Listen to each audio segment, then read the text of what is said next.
The 7 Years' War, also known as the French-Indian War. But from our perspective, even though this was a giant conflict between the two major colonial powers of the day, we're going to focus on North America and what has been referred to as the Battle for a Continent.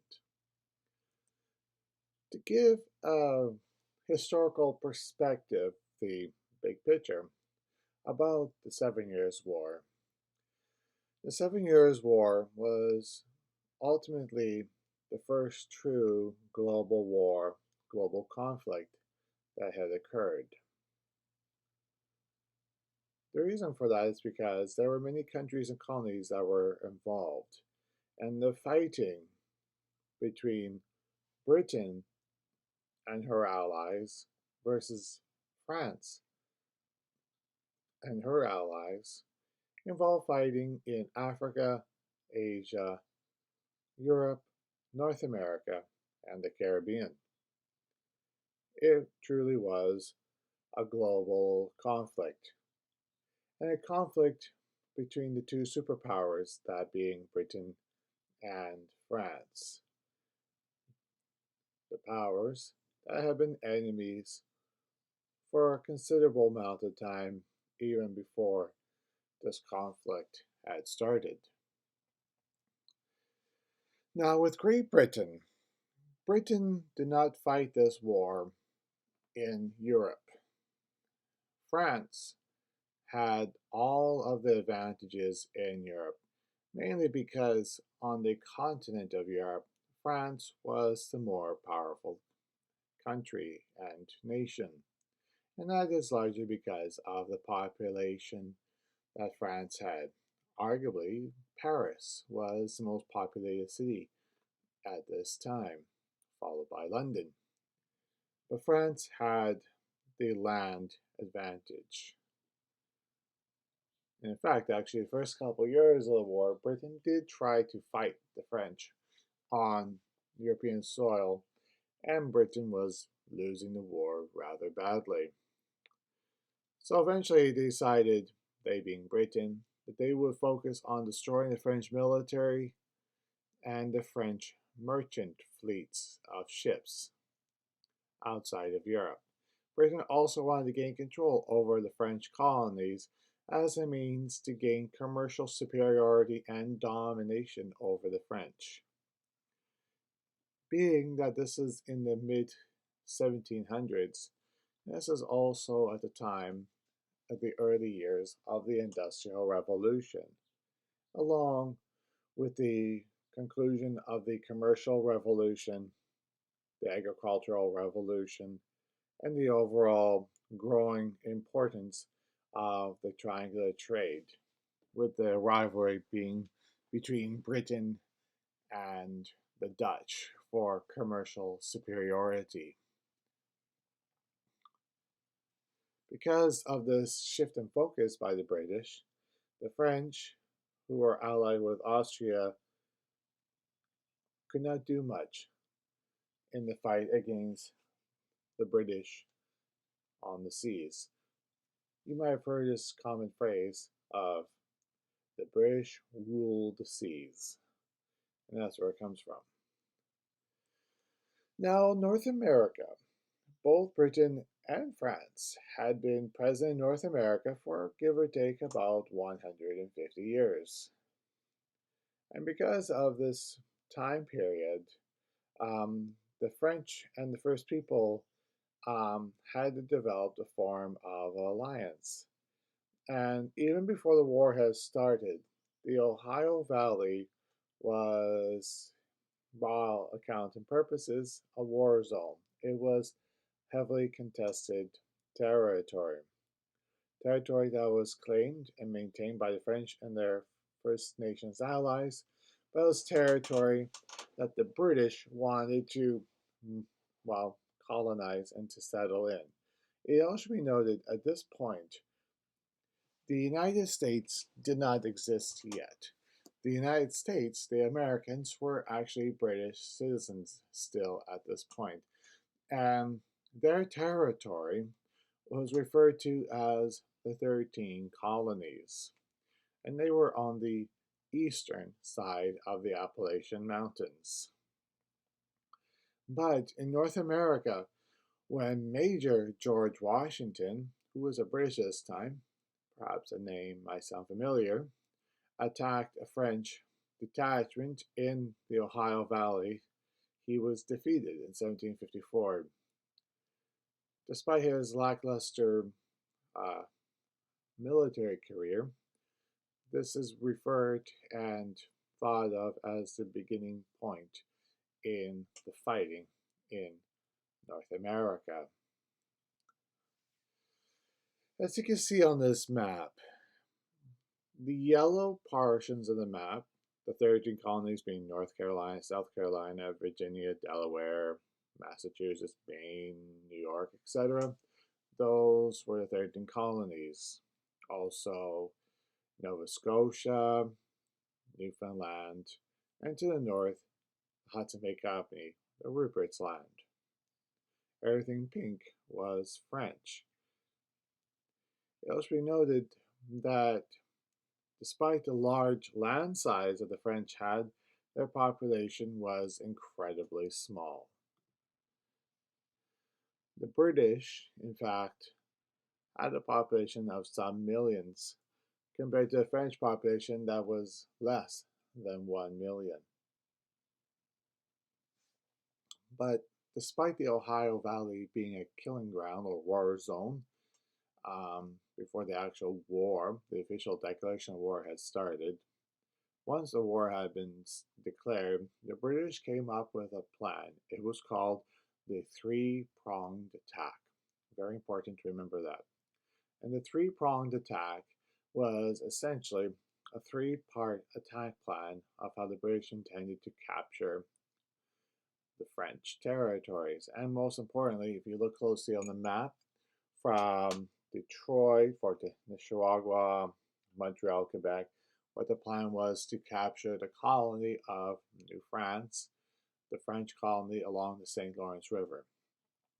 First part of the three-pronged attack was the land invasion around the Great Lakes. Second part of the three-pronged attack was to destroy Fort Louisbourg. And then the third and final part was to sail an armada with an army up the St. Lawrence River and destroy the French resistance.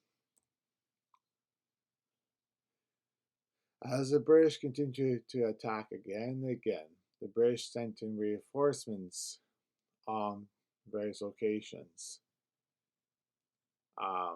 They were met with marginal success.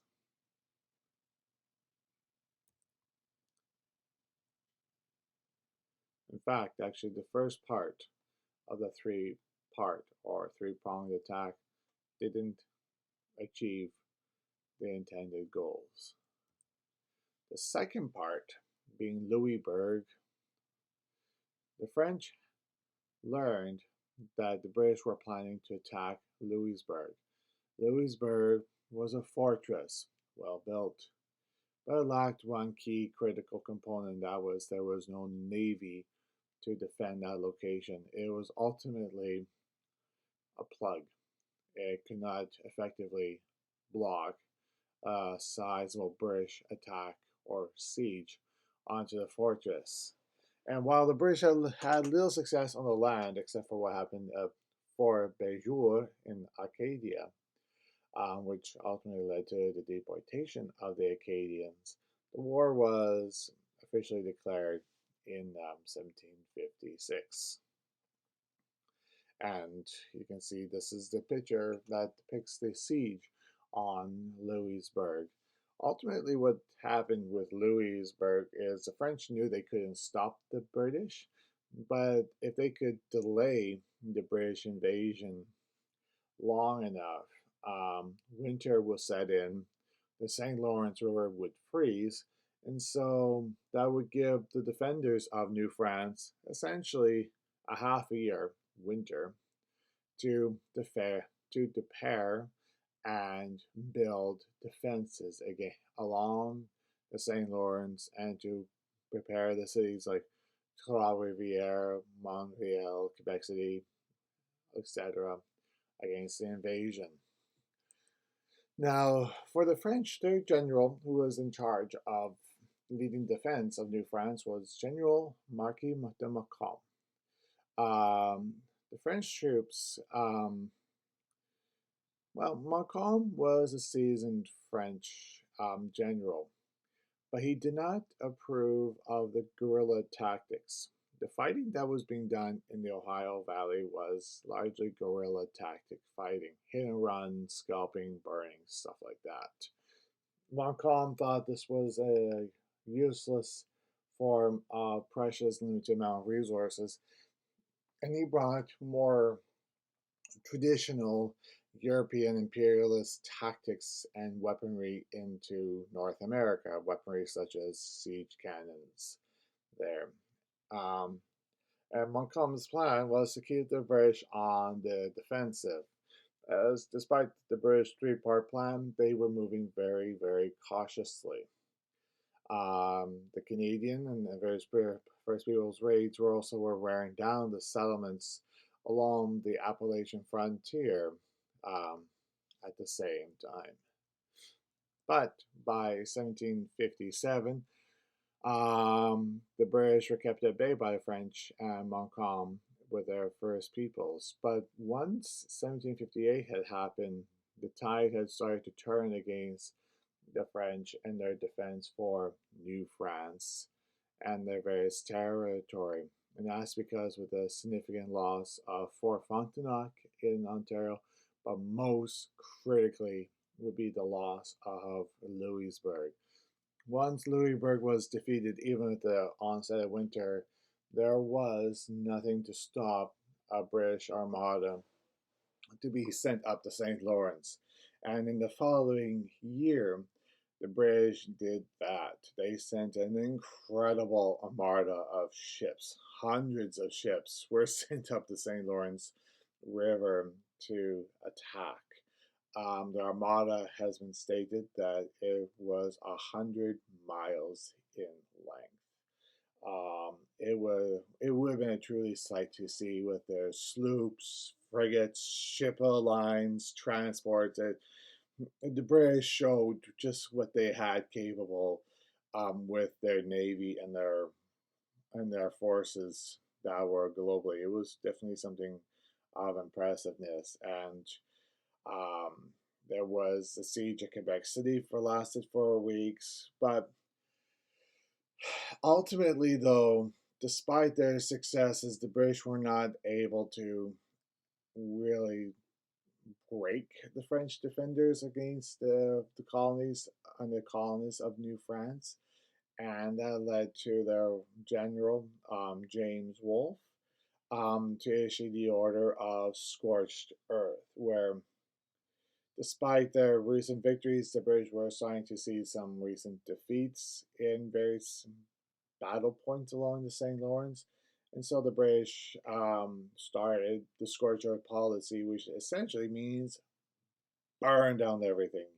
Scorched earth literally means that you burn everything down, you destroy the land, you destroy anything that people could use to live here. It's scorched earth.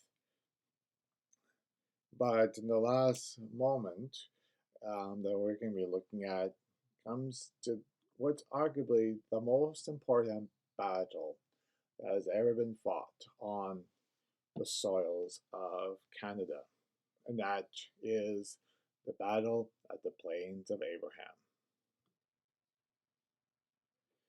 Now, with the Battle at the Plains of Abraham, the reason why this is the most important battle that has ever been fought on Canadian soil is because ultimately the British won the battle, and by winning the battle, it ultimately led to the French being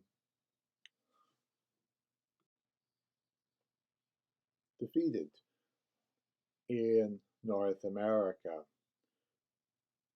For a time, North America would be more commonly referred to as British North America. James Wolfe sent 9,000 men onto a sunflower field, a field of battle he had never walked on himself. This picture, painting to be precise, really describes what had happened at this battle. The British had to scale up this long hillside to get to the battle point. It was an audacious plan because Wolfe intentionally put himself between two different armies. It was a daring plan. And he also spread his forces more thinly to make it appear that he had a much larger force. The actual battle itself lasted for less than 30 minutes, as you'll see in the videos for this topic. But in the course of the battle, both Wolfe and Montcalm were fatally wounded, and the British would win this battle and ultimately would end up conquering New France. And that's the occupation. New France would be surrendered on the 8th of September, 1760, and New France would be under military occupation. While that was happening back in Europe, the war had been raging on, and the plans by the French and Spain to invade England had failed. And even though early on in the war, the French had the numerical superiority on the continent, even that the battle was starting to turn against them. And so in 1761, negotiations for peace, once again between these two rivals, began.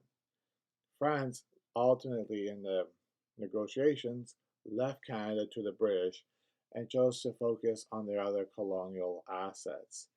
There was also the fact that rebellion was on the mind of many of the American colonists there. The rebellion would ultimately lead to the American Revolution and their Declaration of Independence against Great Britain. In an actual treaty, the Treaty of Paris in 1763, Britain got from the French Cape Breton Island, Canada, the Great Lakes, and all the French territory going down to the Mississippi, New Orleans. Additionally, because Spain sided with the French and the French lost the war, Britain also gained the territory of Florida. North America was essentially British North America. What did the French get? Well, not much. But they did manage to retain the rights to go fishing off of Newfoundland and in the Gulf of St. Lawrence, and they acquired two islands, St. Pierre and Miquelon, two little islands south of Newfoundland, as a whaling station. The French were able to keep their West Indian possessions and trading centers in India. This map basically shows how North America was redrawn there. If you look closely, we see Newfoundland in the top right corner. Those were the two islands. And in fact, these two islands the French have today are still theirs today. And that was negotiated back in 1763. It's an interesting little historical trivia there. But ultimately, North America was dominated after the war by Great Britain, with a substantial Spanish influence in the south, and a few poking interests by the Russians in nowadays Alaska.